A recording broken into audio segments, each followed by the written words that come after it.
AP ముఖ్యమంత్రి Chandrababu Naidu July 4వ తేదీన ఢిల్లీ వెళ్లనున్నారు. సీఎంగా బాధ్యతలను చేపట్టాక చంద్రబాబుకు ఇదే తొలి ఢిల్లీ పర్యటన. ఇక సీఎం చంద్రబాబు తన ఢిల్లీ పర్యటనలో ప్రధానమంత్రి మోదీ, కేంద్ర ఆర్థిక మంత్రి నిర్మలా సీతారామన్ను కలిసే అవకాశం ఉంది. ఏపీకి కేంద్రం నుంచి సహాయంపై చర్చించనున్నారు. ఇక ఈ ఆర్థిక సంవత్సరానికి పూర్తి స్థాయి బడ్జెట్ను జూలై 22న ప్రవేశపెట్టనున్న నేపథ్యంలోనే ఏపీకి తగిన రీతిలో కేటాయింపులను చేయాలని సీఎం చంద్రబాబు కేంద్రం పెద్దలను కోరనున్నారు. ఇక విభజన హామీలు, పోలవరం ప్రాజెక్టు తదితర అంశాలను కూడా చంద్రబాబు ప్రస్తావించే అవకాశాలున్నాయి.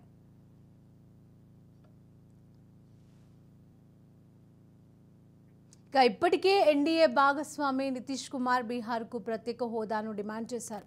ఈ నేపథ్యంలోనే ప్రధానితో చంద్రబాబు భేటీ ఆసక్తి కలిగిస్తోంది. మరి ఏపీకి ప్రత్యేక హోదా అంశం ఎప్పటి నుంచో పెండింగ్లో ఉన్న సంగతి తెలిసింది. ఇక వీటన్నిటికీ సంబంధించి తాజా అప్డేట్స్ మా ప్రతినిధి శ్రీనివాస్ అందజేస్తారు. శ్రీనివాస్,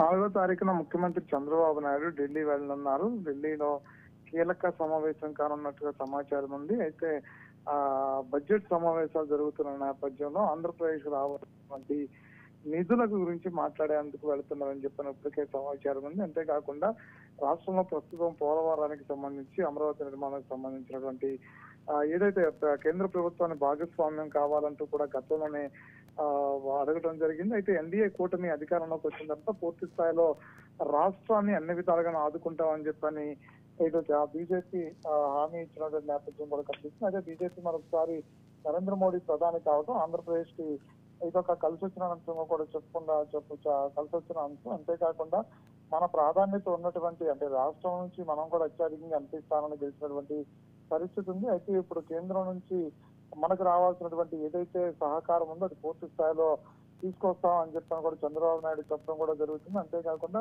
అధికారులతో నిర్వహించినటువంటి సమీక్ష సమావేశాలనే రాష్ట్రానికి మిగులు బడ్జెట్ ఏమీ లేకపోవడం, అంతేకాకుండా పూర్తి స్థాయిలో అన్ని శాఖల్లో కూడా నిధులు లేకపోవడం కూడా కొంత ఇబ్బంది కూడా అవుతున్నటువంటి పరిస్థితి ఉంది. అయితే ఈ నేపథ్యంలోనే పూర్తిగా రాష్ట్రంలో ఉన్నటువంటి మౌలిక సదుపాయాల వసతులు కావచ్చు, అదేవిధంగా ఇటు పోలవరం, అమరావతి నిర్మాణాలు కావచ్చు, ఇవన్నీ కూడా పూర్తి స్థాయిలో చేయాలి. మరో పక్క నుంచి అమరావతి అంటే ప్రత్యేక హోదా ఏదైతే ప్రత్యేక హోదాకు సంబంధించిన ఏదైతే విభజన హామీలు ఏవైతే ఉన్నాయో అందులో ప్రత్యేక హోదా అనేది ఆంధ్రప్రదేశ్ కీలకమైనటువంటి అంశం. అయితే దీన్ని ప్రస్తుతానికి ఈ అంశాన్ని గురించి ఎక్కడా చర్చ నడవట్లేనటువంటి పరిస్థితి ఉంది. అయితే కేంద్రం ప్రత్యేక హోదా ఇచ్చేటువంటి అవకాశం లేదు అని చెప్పని గతంలోనే చెప్పినటువంటి నేపథ్యం కనిపిస్తుంది. అయితే ప్రత్యేక హోదా కాకపోతే కనుక పూర్తి స్థాయిలో ప్రత్యేకమైనటువంటి ప్యాకేజ్ ద్వారా రాష్ట్రాన్ని ఆదుకుంటామని చెప్పని నరేంద్ర మోడీ హామీ ఇచ్చినట్టు తెలుస్తుంది. అయితే దానిలో భాగంగానే బడ్జెట్ సమావేశాల్లో పూర్తి స్థాయిలో రాష్ట్రానికి కావాల్సినటువంటి బడ్జెట్ ని కేటాయించాలంటూ కూడా ఇటు నిర్మలా సీతారామన్ కావచ్చు, అదేవిధంగా నరేంద్ర మోడీతో కూడా భేటీ కానున్నటువంటి పరిస్థితి కనిపిస్తుంది. Right, thank you Srinivas.